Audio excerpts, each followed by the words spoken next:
আপনার এই কিশোরগঞ্জের একজন ফৌজু পাগলা আছে, আগে ছাত্রলীগের সভাপতি ছিল, হাসিনা নমিনেশন দেয় নিয়ে জন্য লোকটা পরিবর্তন হয়ে এখন একটা দলে যোগ দিয়েছে। এখনো প্রতিদিন ছড়াচ্ছে যে আলেমরা ধর্ম ব্যবসা আরম্ভ করেছে। আল্লাহ রাব্বুল আলামিন কে দিলেন? সুম্মা কুতিলা কাইফা কদ্দারা। আমি আবার বলছি ধ্বংস হবে। এবার দোয়াকার এখন যারা নবীর ওয়ারিসদের বিরুদ্ধে, আলেমদের বিরুদ্ধে এই কথাগুলো ছড়ান যে আলেমরা এরা ধর্মের ব্যবসা করে খায়, আল্লাহ যেন এই আয়াতটা তাদের উপরে কার্যকর করে, করবেও তাই। ওই জামানার দিকে তাকান, নবীজি কখন কথা শোনার পরে বললেন, তুমি তো কথাগুলো যা বলছো, যার সন্তান তুমি, তোমার বাবার ঠিক নেই। ও একবারেই রেগে গেছে যে কি বললেন, বলে আমি বলি না, আল্লাহ আমাকে বলতে বলেছে। সূরা কলমের ভেতরে 13 নম্বর আয়াতে আছে, নাযাআতাল লিশ উতুল্লিম বা'দা যালিকা সানিম আন কানা যা মালি ওয়া বানিন।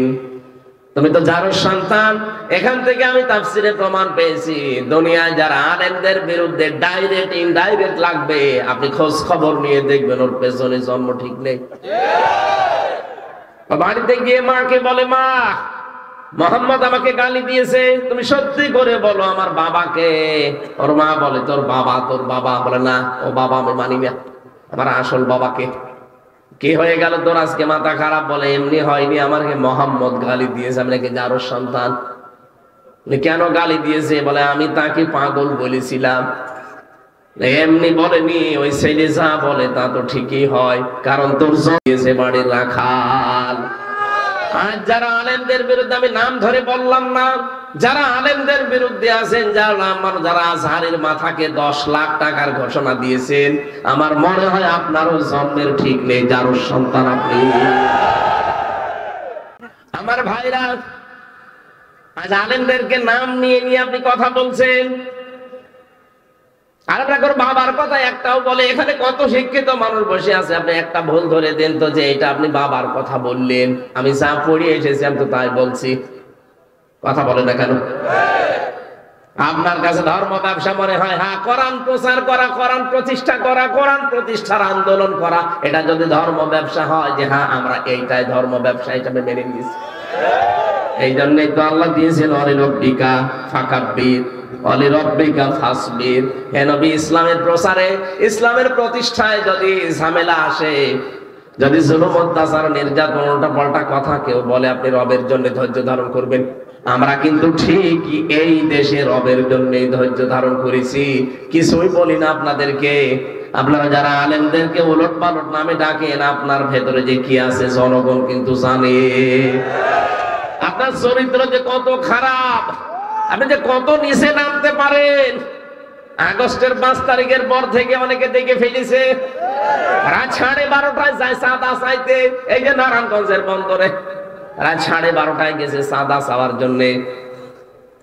সেদিন বাইতুল মুকাররমে চাঁদা চাইতে গিয়ে জনগণ জোতা দিয়ে পিটিয়েছে।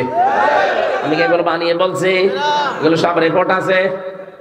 আবার সকালবেলা জানিয়েছে যারা 12:30টায় গেলাম, মানুষজন টের পেল কি করে আমি চাঁদা চাইতে আসলাম। আরে ভাই, বাংলাদেশ এখন নখদর্পণে গোয়েন্দাদের, আপনি জানেন ওদের মেশিন কি উন্নত। আমি নিজে দেখেছি রিমান্ডে।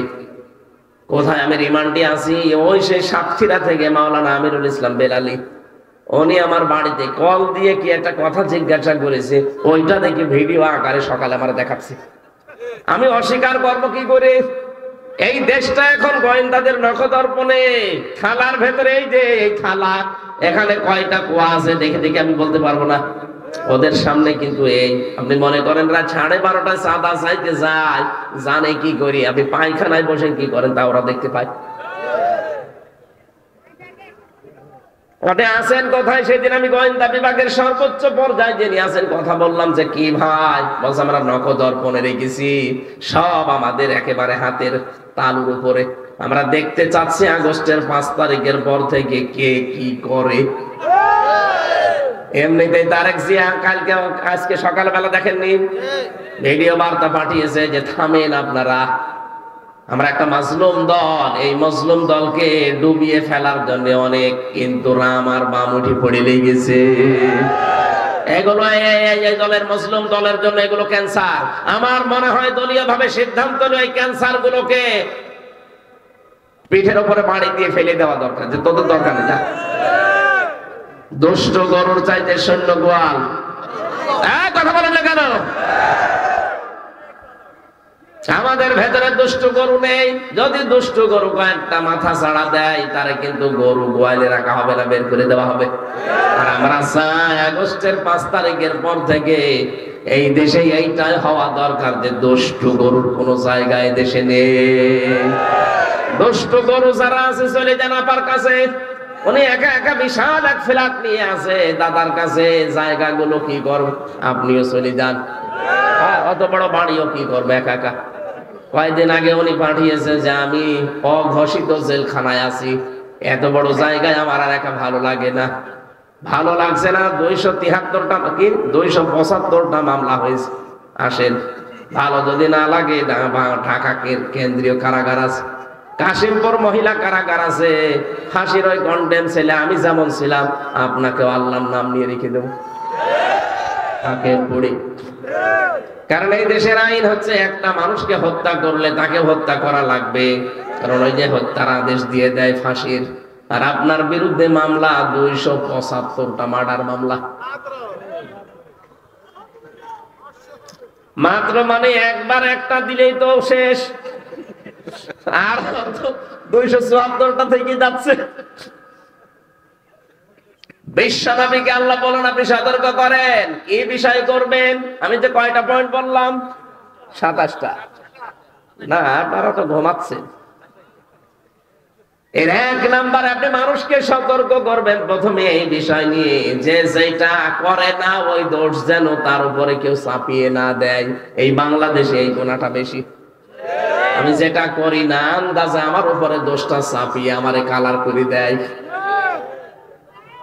তাকান এই দেশের দিকে। আমারটা নিজেরটা বললাম আমি, কারণ আমি ভিকটিম। আমার যে মামলা দিয়েছিল ওই ছাতা আমি জীবনে নামই শুনিনি। আনসার আর না কি যেন নাম দিয়েছে, ও জীবনে কোনোদিন আনসার আর ইসলাম না বাংলা টিমও না আমি শুনিনি। অথচ 3টা বছর আমার জীবনে নষ্ট করে দিল এই মামলা দিয়ে। আল্লামা সাঈদীর বিরুদ্ধে সাক্ষী দিয়েছে, 71-এর সাক্ষী দেবে, 75-এ তার জন্ম। আমার বিরুদ্ধে যে 4 জন সাক্ষী ওরা জোগাড় করেছিল, জীবনে ওদের কোনোদিন দেখিও নাই, তারা আমার দেখে নাই, কারণ আমি চিনিও না তাদের। আজ যদি একটা নিরপরাধ মানুষের উপরে দোষ চাপিয়ে তার জীবনটা নষ্ট করে দেয় মানুষ, মিথ্যা মামলা দিয়ে, মিথ্যা সাক্ষী দিয়ে, এটা যদি বন্ধ হয়ে যেত, বাংলাদেশে 1,10,000 মানুষ জেল খাটতেছে, আমার মনে হয় অনেকেই বিনা কারণে নির্দোষ প্রমাণ হয়ে বেরিয়ে যেত। আমরা চাই এদেশে যারা নিরপরাধ বিনা কারণে আজ অন্ধকার প্রকোষ্ঠে ঝুলে ঝুলে মরছে, বিশেষ করে এটিএম আজহারুল ইসলাম, লোকটা এখনো পর্যন্ত 17 বছর জেল খাটতেছে। লুৎফুজ্জামান বাবর যদি 17 বছর পরে বের হতে পারে, তারেক জিয়ার পিএস মিয়া নুরউদ্দিন অপু ভাই যদি বের হতে পারে, তারেক জিয়া সাহেবের বন্ধু গিয়াসউদ্দিন মামুন যদি বের হতে পারে 17 বছর পর, আমরা চাইবো এই মুহূর্তে আজহারুল ইসলামকেও মুক্তি দেওয়া হোক। আরে ভাই, জেলখানা থেকে মুক্তি পেলে যে কত আনন্দ লাগে এটা তো আমার ছাড়া আপনি বুঝবেন না, আমি নিজে দেখেছি। সুতরাং যারা পেয়েছে আলহামদুলিল্লাহ, এখনো যারা বিনা অপরাধে আছে ভেতরে, আল্লাহ যেন তাদেরকেও বের করার ব্যবস্থা করেন। অতি দ্রুত তারা যেন মুক্ত বাতাসে মুক্ত ভাবে আল্লাহকে সেজদা দিতে পারে, বলেন আমিন। 3টা বছর আমি জমার নামাজ পড়তে পারি নাই। জমার নামাজ কি আমি জানতামই না, কারণ 3 বছর তো পড়তে পারি নাই। জালেমরা আমারে 24 ঘন্টা একটা ফাঁসির সেলের ভেতরে, কন্ডেম সেলে তালা লাগিয়ে রাখতো। আমার সাথে কেউ যেন কথা না বলে সিসি ক্যামেরা দিয়ে রাখতো, আলাদা 2 জন কারারক্ষী দিয়ে রাখতো, আমার দিকে কেউ যেন না তাকায়। যে মুক্ত হয়ে এখন এসেছি, কোনোদিন তো ভাবি না যে আবার বাইরে যেতে পারবো। আল্লাহ যখন মুক্ত জীবনে ফিরিয়েই দিয়েছে, বারবার আল্লাহর কাছে বলছে আমার কণ্ঠটা তুমি ফিরিয়ে দাও, আর আমার শরীরটা তুমি আগের অবস্থায় ফিরিয়ে দাও।